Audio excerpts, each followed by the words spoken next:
Reading from Srimad Bhagavatam, Canto 11, Chapter 18, Slok 31. Lord Krishna instructing Uddhava about Varnasrama Dharma. Noadvijeta Janadhiro Janam Chodveja Ennatu Ativadanti Tiksheta Navamanyeta Kanchana Devamuddishya Pasuvad Vairam Kuryana Kenachit. Text number 31. Translation and purport. Srila Prabhupada ki. Muni ఎవరి వలనను భీతి చెందరాదు లేదా కలుత చెందరాదు. ఎవరైతే ఆత్మస్థాయికి ఎదిగి ఉంటారో, ఎవరైతే అంత భగవంతుడి ఏర్పాటుగా చూస్తూ ఉంటారో, ఎవరికైతే శరీర భ్రాంతిలో ఉన్నవాడే భయపడుతూ ఉంటాడు, సమస్యలకు కలత చెందుతూ ఉంటాడు.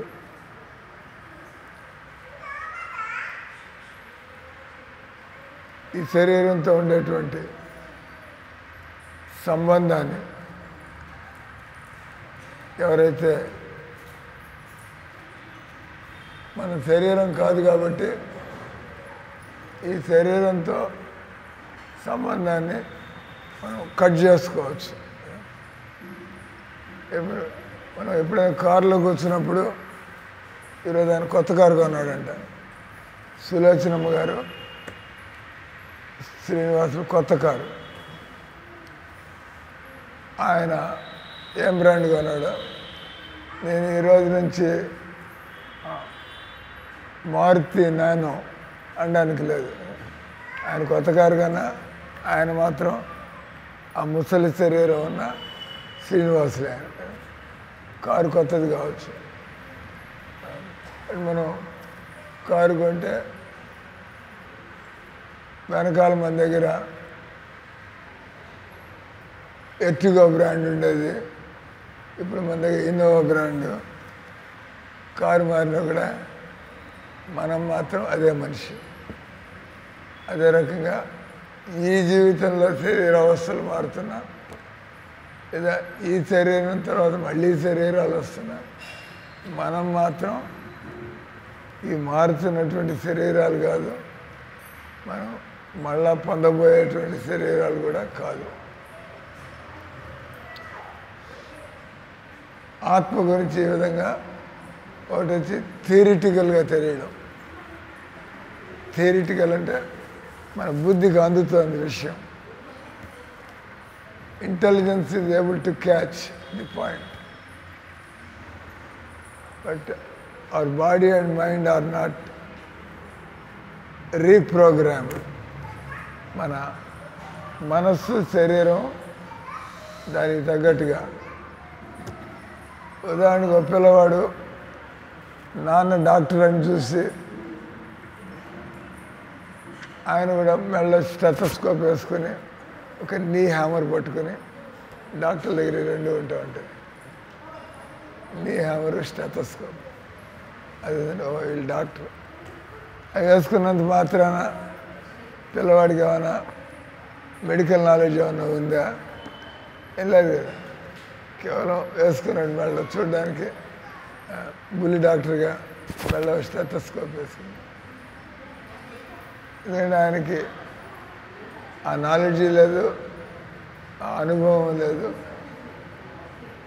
కానీ నేను కూడా డాక్టర్ని, స్టెథోస్కోప్ని వాడాలా ఛాతీ మీద పెట్టి.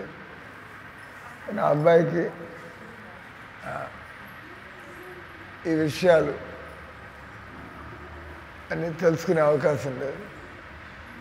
అదేవిధంగా థియరీ, మనం థియరీ నేను శరీరం కాదు, నేను ఆత్మని. ఇది వచ్చి థియరీ. కానీ మనం ఈ శరీరంతో ఉన్న సంబంధాన్ని కట్ చేసుకున్నట్లయితే, ఉదాహరణకి మీరు ఎంతో కష్టపడి కారు కొంటారు. మీరు కూడా నాకు వాహన యోగం కావాలా. ఎంతోమంది దగ్గర ఎక్స్ట్రా డబ్బులని కారు కొనుక్కుంటారు. మీ దగ్గర అంత డబ్బులు లేవు, కానీ మీకు కూడా నేను కూడా ఏదో ఒక విధంగా నేను వాహన యోగం నాకు కూడా కావాలి. ఎవరికైతే నెలకి 5 లక్షలు 6 లక్షల జీతం వస్తూ ఉంటుందో వాళ్ళు కారు కొనుక్కోవడం కష్టమేం కాదు కదా. కానీ ఎవరికైతే జీతం 40,000 30,000 వస్తూ ఉంటుందో వాళ్ళు కారు కొనాలంటే ఎంతో ప్లానింగ్లో పోవాలి. అంటే దాని మీద ఎంతో ఖర్చు కూడా పెట్టాల్సి వస్తుంది.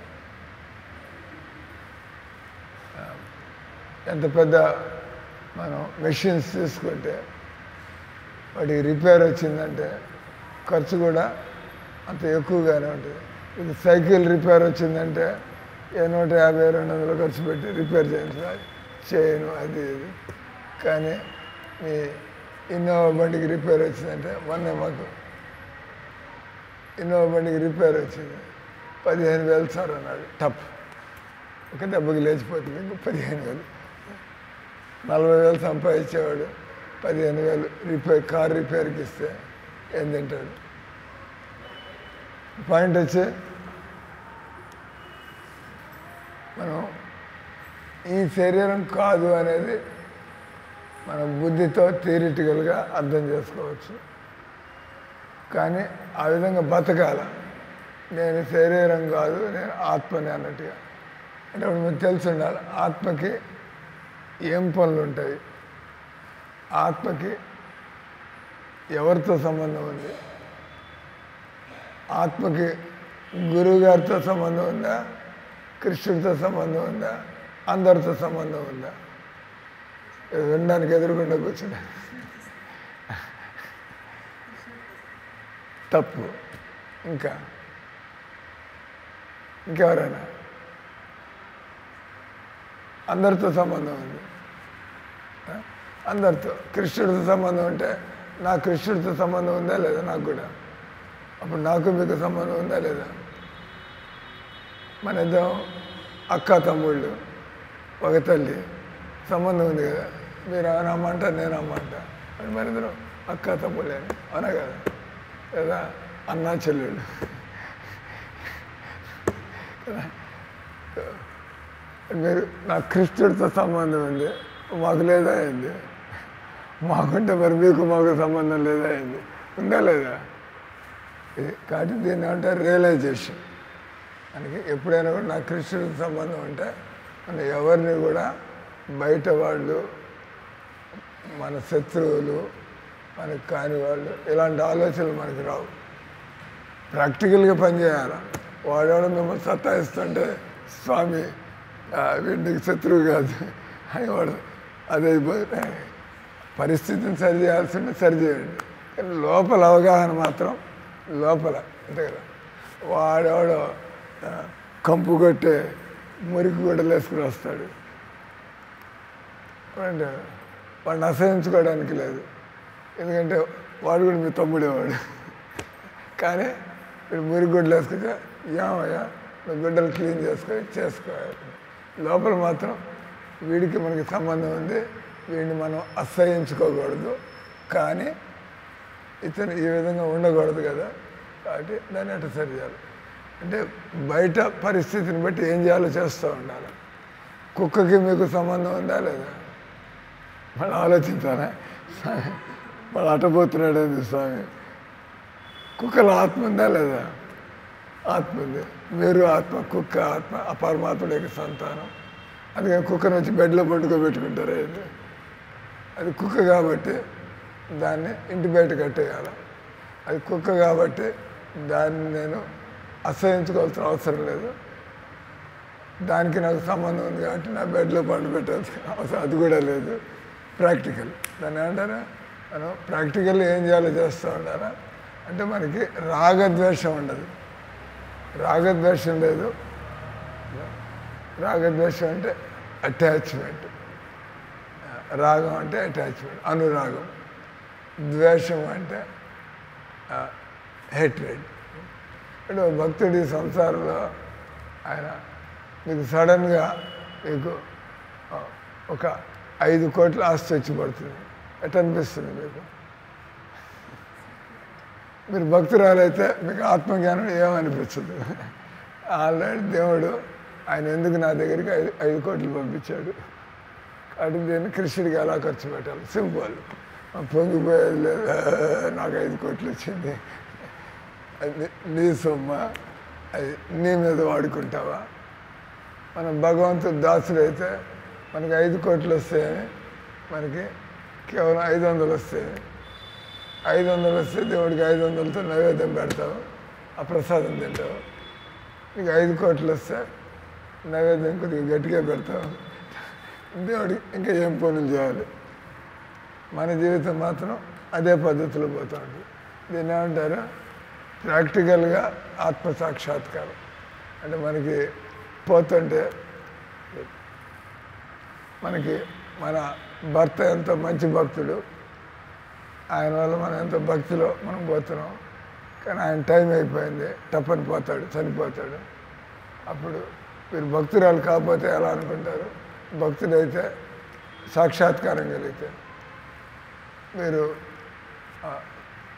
మీకు కూడా ఆత్మ అనుభవం కలిగితే నేను కూడా మా ఆయనలాగా గట్టిగా భక్తిలో ఉండాలి.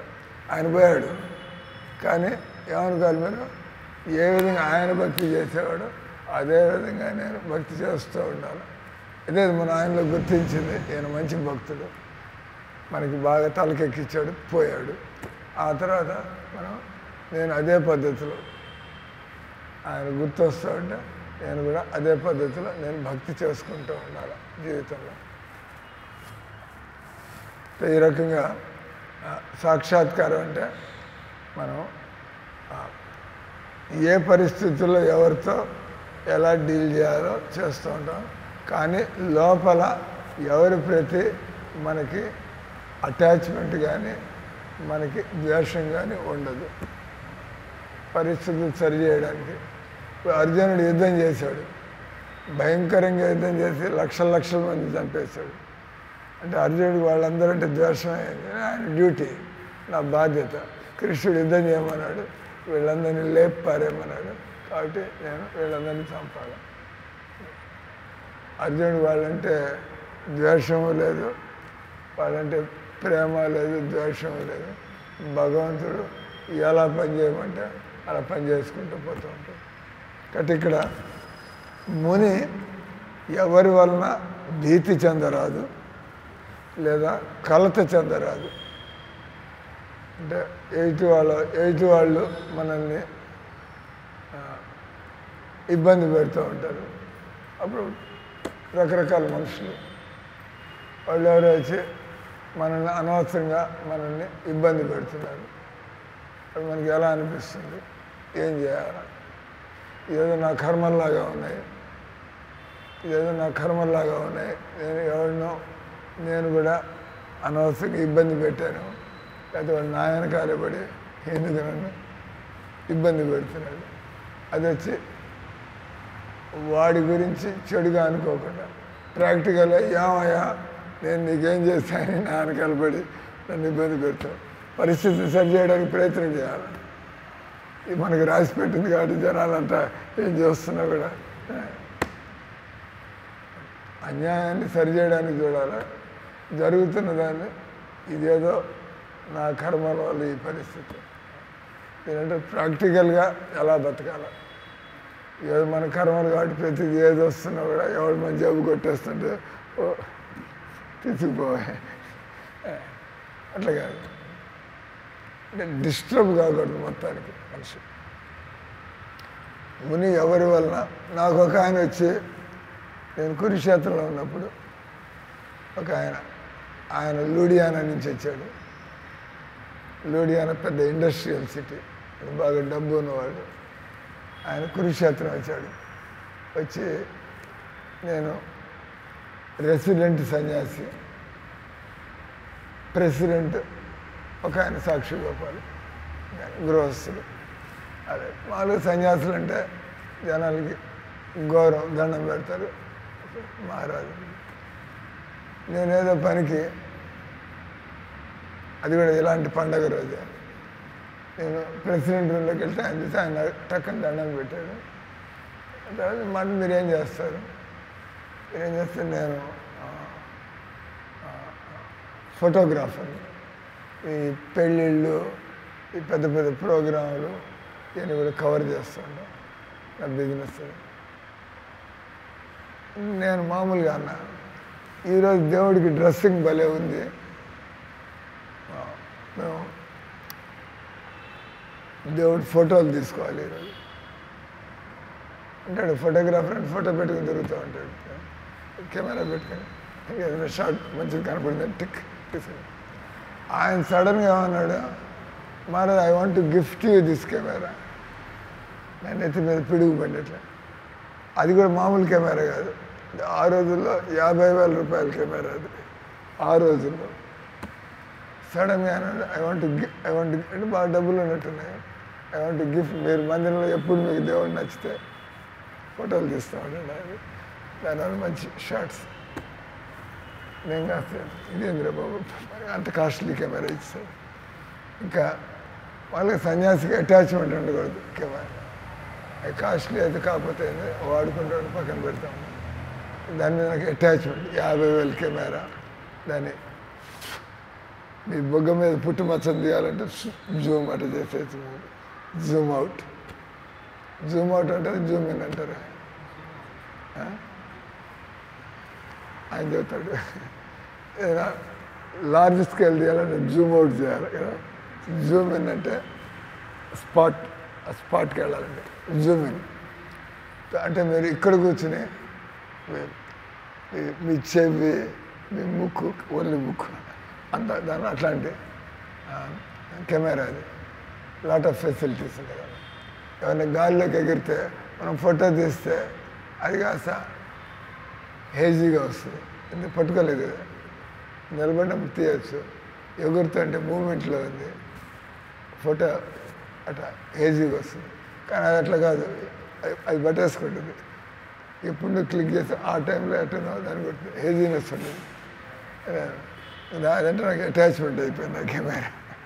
ఒకసారి దాన్ని నేను జగన్నాథ్పురి యాత్రకు పోతే మొదటిసారి కెమెరా వచ్చిన తర్వాత జాగ్రత్తగా సూట్ కేసులో పెట్టుకుని, అది బ్యాగులో పెట్టుకుని, మనసంతా జగన్నాథుడి కంటే కూడా దాని మీద ఎక్కువైంది, కాస్ట్లీ కదా.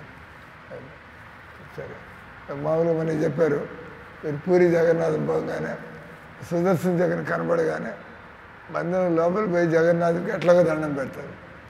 కానీ భక్తి ఉన్నవాళ్ళు ఆ సుదర్శన చక్రం మందిరం, ఆ శ్రీమందిరం చూడగానే దాన్ని కూడా పడి, కొంతమంది లోపలికి పోలేరు, వాళ్ళ ఆ శ్రీచక్రానికి, ఆ శ్రీమందిరానికి దండం పెట్టుకుని లోపలికి వెళ్ళగలిగే వాళ్ళు జగన్నాథుని దర్శించుకొని ఏం లాభాన్ని పొందుతారో అదే లాభాన్ని భక్తి ఉన్నవాడు బయట మందిరానికి దండం పెట్టుకుని అన్ని చదివి మనం చాలా ఇప్పుడు ప్రాక్టీస్ చేయొచ్చు.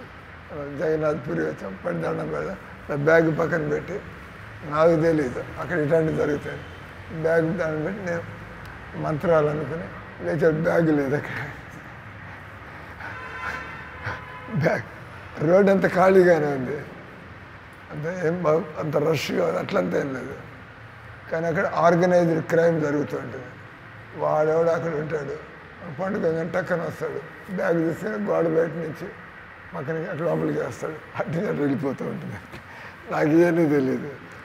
రోడ్డు అంతా ఖాళీగానే ఉంది, ప్రశాంతంగా దండం పెడితే లేచి బ్యాగ్ లేదు. చూస్తే ఎవడు పరిగెత్తటం అక్కడ. మామూలు మనం ఏమనుకుంటే ఇప్పుడే దండం పెట్టి లేచింది, వాడు పరిగెడుతూ ఉంటాడు, వాడు ఎత్తుకుపోయి అట్లే వాడు బ్యాగ్ పట్టుకుని తీసుకెళ్ళు, బ్యాగ్ తీసుకుని నెక్స్ట్ స్టెప్ ఇంకోటికి విసురుతాడు, వాడు అక్కడికి గోడ బయటికి అంటే లోపల వెళ్ళిపోయింది. అంత అయిపోయింది. మనకి తెలియదు అంత. మొదటిసారి కెమెరా తీసుకెళ్ళా 50,000 రూపాయలుగా మొదటి దెబ్బకి వెళ్ళిపోయింది అది. అది అంతకుముందు రాధానాథ్ స్వామికి చూపించా కెమెరా, రాధానాథ్ ఆయన అమెరికన్ కాబట్టి ఆయన తెలుసు కాస్ట్లీ కెమెరా, భలే కెమెరా ఇచ్చారండి ఇక అని ఆయన అన్నాడు మందిరంలో. ఆ తర్వాత ఇది కాస్త పోయింది. అప్పుడు మహారాజు ఆ కెమెరా మహారాజు చూపించినప్పుడు అది పట్టుకొని తిరుగుతున్నాడు అని చూసి ఆయన అన్నాడు, నువ్వు సన్యాసి కదా, ఇంత కాస్ట్లీ ఐటమ్స్ నీ దగ్గర ఎందుకు ఉండాలి, ఇదే ఎన్ని ట్వంటీ నేను పట్టించుకోవాలి. ఆ తర్వాత కాస్త జగన్నాథ్పురిలో అది కృష్ణార్పణం అది పోయింది. అప్పుడు గుర్తొచ్చింది మహారాజు, ఓహో ఎందుకన్నాడు ఆయన. ఒకటి వచ్చి మన అటెన్షన్ అటుపోతూ ఉంటుంది. అంటే మరి కాస్ట్లీ చెప్పులు పెట్టుకుంటే ఇక దండం పెట్టుకుంటా ఉండదు, బయటికి పోయేప్పుడు చెప్పులు ఉంటాయా లేదా దండం పెట్టుకు, మరి కాస్ట్లీ అయితే కదా మీడియం చెప్పారా ఎవడు పట్టుకుపోడు, అంటే అటాచ్మెంట్ ఉంటుంది వాటికి. ఇక్కడ మనం ఎవరి వల్ల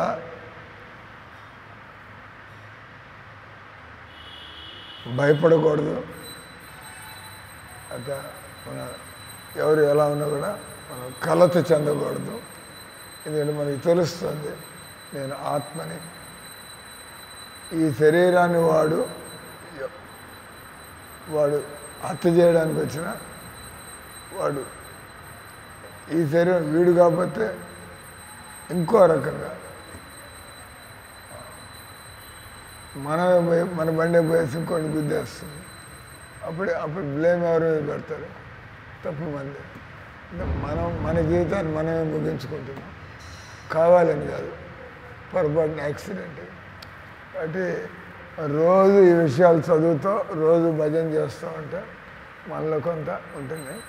ఈ శరీరానికి ఎప్పుడైనా కూడా ఏమన్నా కావచ్చు. మన ఈ విషయాలు డే ఆఫ్టర్ డే భజన, డే ఆఫ్టర్ డే భజన చేస్తాం. మనకి అటువంటి పరిస్థితి వచ్చినప్పుడు మనం అంత భయపడిపోయేటువంటిది ఉండదు. తయారు కాని వాళ్ళు భయపడిపోతారు, తయారవుతున్న వాళ్ళు ఆల్రైట్ కృష్ణుడు నాకు ఈ పరిస్థితిని తీసుకొచ్చాడు. ఇక ప్రభుపాదని అడిగారు. ప్రభుపాద రెండో ప్రపంచ యుద్ధం జరుగుతున్నప్పుడు ఆయన కలకత్తాలో ఉన్నాడు. భారతదేశం మీద ఈ బాంబులు, విమానాలు, ఈ యుద్ధ విమానాలు బాంబులు వేస్తున్నాయి, రెండు పక్కన జరుగుతుంటాయి కదా. అప్పుడు ఒక ఆయన ప్రభుపాదని అడిగాడు, నీకు భయం వేయటం లేదా అని. ఆ పైనుంచి బాంబు పడుతుంటే ఏం చేయగలను, భయపడితే కూడా ఏమవుతుంది అని ఆయన పద్ధతిలో ఆయన పూజలు చేసుకుంటా, ఆయన కచేరీలు ఇష్టం ఆయనకి. ఆయన ప్రశాంతంగా మనకి ఆ బాంబు నెత్తి మీద పడి మన పక్కన పడి మనం చనిపోయి రాసి పెట్టుంటే చనిపోతాం. అంటే ప్రభుపాద చేయవలసిన పనులు చేస్తాను, నేను చనిపోయే అవకాశం ఉంది కాబట్టి నేను సీరియస్గా నా రోజు చేసే భజన నేను చేసుకోవాలి. ఆ తర్వాత ఇల్లు వాకులు వదిలిపెట్టి వెళ్ళిపోతారా, వీలు కాదు. అది ఆ రకంగా పరిస్థితుల్లో మనిషి ఆత్మ సాక్షాత్కారాన్ని పొంది ఉన్నట్లయితే అటువంటి వాళ్ళలో ఎమోషనల్ డిస్టర్బెన్సెస్ ఎక్స్ట్రీమ్స్, వాళ్ళు ఏం చేయాలో వాళ్ళు చేసుకుంటూ పోతుంటారు. కానీ ఎమోషనల్గా వాళ్ళు మరీ ఇదైపోరు, డిప్రెస్ అయిపోరు, ఎక్సైట్ అయిపోరు. అది ఇక్కడ చదువుతున్నది. మనం ఎవరి గురించి చదువుతున్నాం? సన్యాసుల గురించి, వానప్రస్థుల గురించి. భగవంతుడు ఇంతకు ముందు శ్లోకాల్లో బ్రహ్మచారుల గురించి, గృహస్థుల గురించి, వానప్రస్థులు, సన్యాసులు. అంటే ఎవరైనా ఎదిగి సన్యాసాన్ని తీసుకుని ఉంటే అతను ఇవన్నీ కూడా ఆ రకంగా. ఒకసారి ఒకడెవడో అంగుళీమాలుడు అంటే అతను జనాలు బందిపోడుదంగా, వాడి పేరేంది అంటే అంగుళీమాలి. అంటే వాడు రికార్డు పెట్టుకుంటూ ఉంటాడు. ఎవరినైనా దోపిడీ చేసి చంపేసిన తర్వాత వాడు వేలో ఒకటి తీసుకుని దాన్ని మాలలాగా కట్టుకుంటూ ఉంటాడు, అంగుళీ మాల. అంటే వాడిని చూడంగా జనాలు భయపడిపోతాయి. వీడు మన దగ్గర అన్నీ లాక్కుంటాడు, మనల్ని కాస్త చంపి పారేస్తాడు. కాబట్టి జనాలు ముందర ఇచ్చేసిపోవడానికి రెడీ అవుతారు, ఇంత క్రూరుడు కాబట్టి. అటువంటి వ్యక్తి సడన్గా ఎక్కడి నుంచో చెట్టు మించో ఎక్కడి నుంచో దూకుతాడు. దూకి ఆయన ఒంట్లో కట్ చేసినటువంటి ఎంతోమంది వేళ్ళని కనబడుతుంది, మీకు అటువంటిది. ఈడెక్కడ దొరికాడు, మన వేళ్ళు కూడా కట్ చేయబోతున్నాడు. వాడు అటువంటి క్రూరమైన వ్యక్తి కాబట్టి వాడి ముఖంలో కూడా క్రూరత్వం అనేది, దయాదాక్షిణ్యం అంటే ఒక విలన్ లాగా, విలన్ ఫేస్. అంటే face is the index of the mind. అప్పుడప్పుడు ఒక వ్యక్తి క్రూరుడైనట్టయితే లోపల బయటికి అతను ఎలా నాటకం చేయాలని చూస్తున్నా కూడా లోపల క్రూరత్వం అనేది ఆ కళ్ళల్లో, ఆ బుగ్గలు, ఆ రిఫ్లెక్సెస్ వస్తూ ఉంటాయి.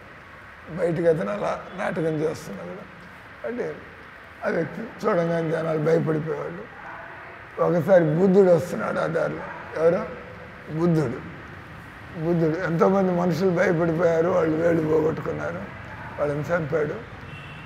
ఇప్పుడు ఆ దారిలో ఒక ఆత్మ సాక్షాత్కారం పొందినటువంటి సాక్షాత్ భగవంతుడే బుద్ధుడు, ఆయన వస్తున్నాడు ఆ దారిలో. ఈయన మామూలుగా అందరినీ దోపిడీ చేసుకున్నట్టుగా బుద్ధుడిని కూడా దోచుకోవడానికి ఆయన బుద్ధుడు వస్తున్న ఆయన ప్రశాంతంగా వస్తున్నాడు. చక్కన పైనుంచి కిందకి దూకుతాడు. బుద్ధుడు ఉలిక్కి పడింది ఏం లేదు.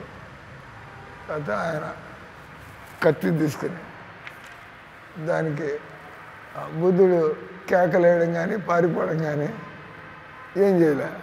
ఆయన ప్రస్తుతం నవ్వుతా నిలబడ్డాడు ఎదుర్కొంటే. వాడికి కంగారు వేసింది. ఇప్పుడు దాకా నేను ఎవరిని ఇట్లాంటి చూడలేదు, ఇట్లాంటి ఎప్పుడు చూడలేదు, నేను ఇంత ప్రస్తుతం చిరునవ్వుతో అంటే నేను చంపోతాను, నీకేం భయం లేదా అంటాడు. చంపోతే భయపడితే ఏమవుతుంది అంటే అప్పుడు ఆయన ఒక మహాత్ముడు గారు, ఈయన హృదయం, ఈ అంగుళీమాలి హృదయం తాకుతుంది. అంటే బుద్ధుడు ఆయన్ని ఉద్ధరించడానికి వచ్చాడు. అంటే ఈయన నా మంచిని కోరేటువంటి వ్యక్తి. ఇప్పుడు బుద్ధుడు ఆయనతో మాట్లాడతాడు. ఆయన హృదయ పరివర్తన, నువ్వు ఎక్కడికి పోయేదేం లేదు, నువ్వు చేసిన పాడు పనులన్నిటికీ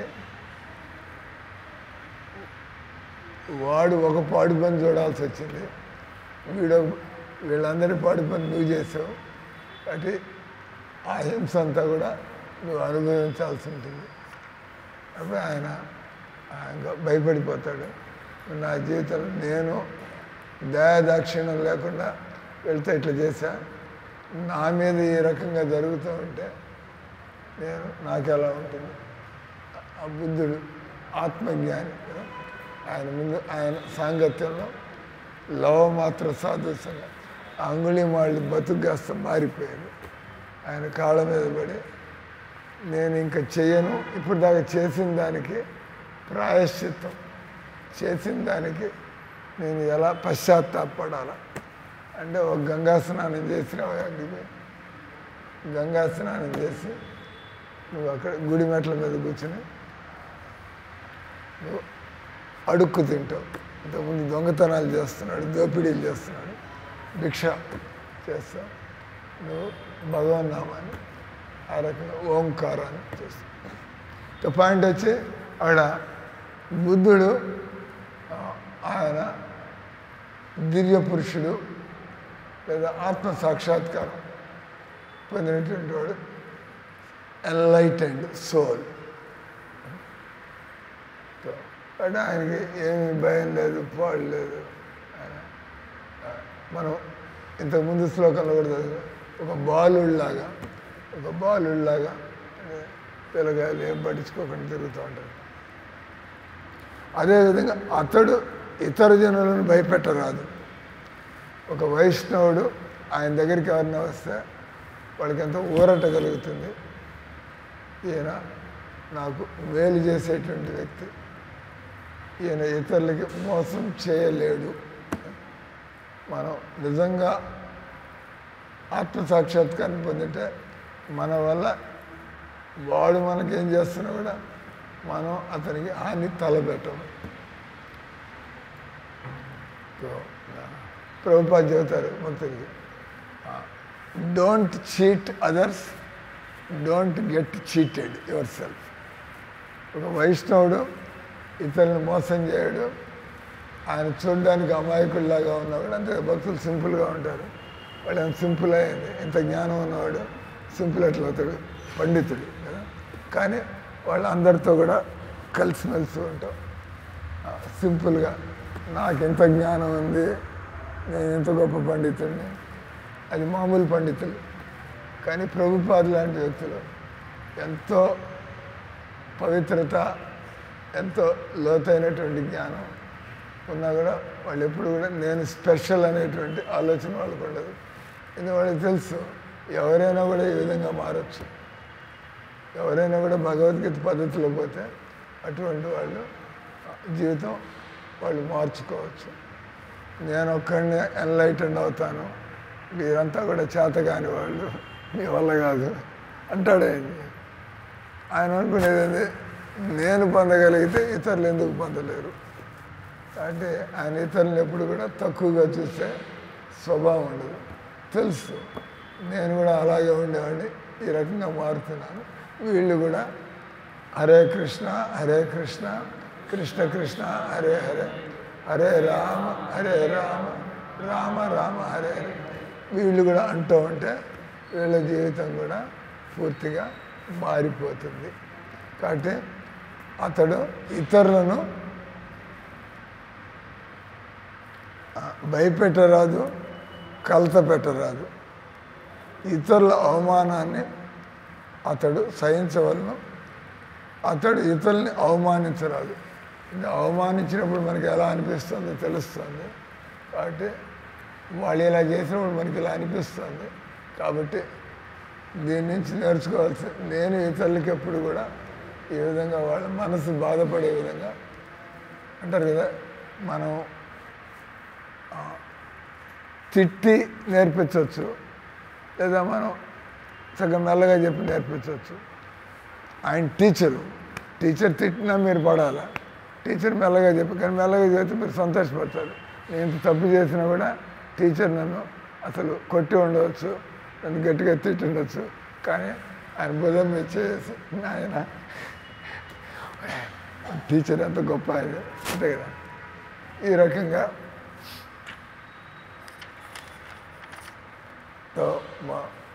అవమానం అంటే మనకి తెలిసినప్పుడు మనం ఇతరులతో ఎలా డీల్ చేయాలో కూడా మనకి తెలిసి ఉంటుంది.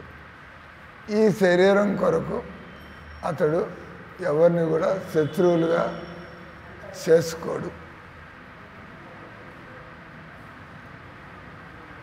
అంటే ఎవరైతే శరీర స్థాయిలో ఉంటారో వాళ్ళు పశువుల్లాగా బిహేవ్ చేస్తూ ఉంటారు. కానీ ఎవరైతే ఆత్మస్థాయికి వస్తారో వాళ్ళు అందరిలాగా కాకుండా వాళ్ళు, అందుకే వాళ్ళ మధ్యలోకి మనం వచ్చినప్పుడు మెల్లిగా మనం కూడా, నేను కూడా ఈ విధంగా మారి ప్రశాంతంగా బతకాల. చైతన్య మహాప్రభు అన్నారు, దారిలో పడి ఉన్న గడ్డిపోచ కన్నా తక్కువ అనడి వినయాన్ని కలిగి ఉండి, వృక్షం కన్నా కూడా అధిక ఓర్పుని, అదే మనం గడ్డిని తొక్కేస్తూ ఉంటాం, అదేం ప్రొటెస్ట్ చేయదు, చెట్టు నరికేస్తాం మనం ఇందాక వేప రెమ్మలు కట్ చేసాం, ముగ్గురు దాని మీద దాడి చేశారు అవునా కదా. ఈయన వేపాకులు కోసుకున్నాడు, లేత ఆకులు ఈయన కోసాడు, నేను కోసాను. ఆ చెట్టు గమ్మునుంది, ఏం చేయలేక నా జోలి కిందకి వస్తాను అనలేదు. అంటే చెట్టు ఏం చేసినా కూడా అది ప్రొటెస్ట్ చేయదు. ఈ విధంగా ఓర్పును కలిగి ఉండి అహంకారం లేకుండా, అంటే ఎవరికైతే నేను శరీరం అనేది ఉందో అటువంటి వాళ్ళు షార్ప్గా రియాక్ట్ అవుతారు. అది లేనటువంటి వాళ్ళు మెల్లగా మాట్లాడతారు. ఇతరులకు గౌరవాన్ని ఇవ్వడానికి సిద్ధపడి మనం ఎప్పుడు కూడా అందరిలో కూడా ఆత్మను చూసినట్లయితే మనం వాడి యొక్క చదువు ఇవన్నీ చూడకుండా మనం నెమ్మదిగానే ఈ వ్యక్తి కూడా అతను చదువు లేని వాడు కావచ్చు, కానీ అతనిలో కూడా ఆత్మ అనేది ఉంది. కాబట్టి నేను అతను ఏ విధంగా దగ్గరికి తీసుకుని అతనికి కూడా సహాయం చేయాలి. ఈ విధంగా ఉన్నవాడు కృష్ణుని యొక్క నామాలని అంటే మన మైండ్ డిస్టర్బ్ అయిందంటే భగవన్నామం జపం చేయడం ఆగిపోతుంది.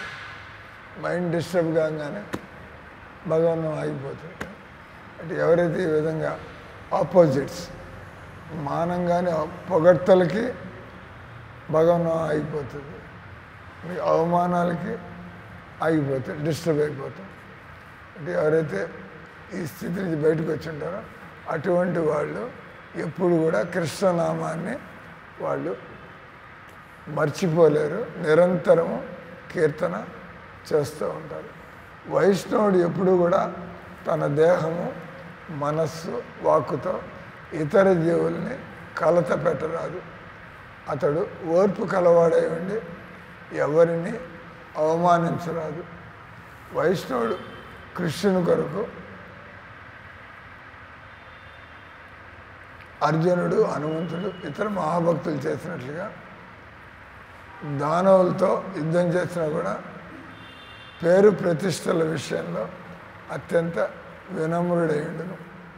మనం ఎంత గొప్ప గొప్ప పనులు చేసినా కూడా మనం వెంటనే ఏమనుకుంటాం అంటే భగవంతుడు నా ద్వారా చేయించుకున్నాడు. అటువంటి వ్యక్తి ఎంత గొప్ప పనులు చేసినా కూడా వినయంగా ఉంటాడు. హరే కృష్ణ హరే కృష్ణ కృష్ణ కృష్ణ హరే హరే హరే రామ హరే రామ రామ రామ. అందరూ ఖాళీగా ఉన్నవాళ్ళు కూర్చొని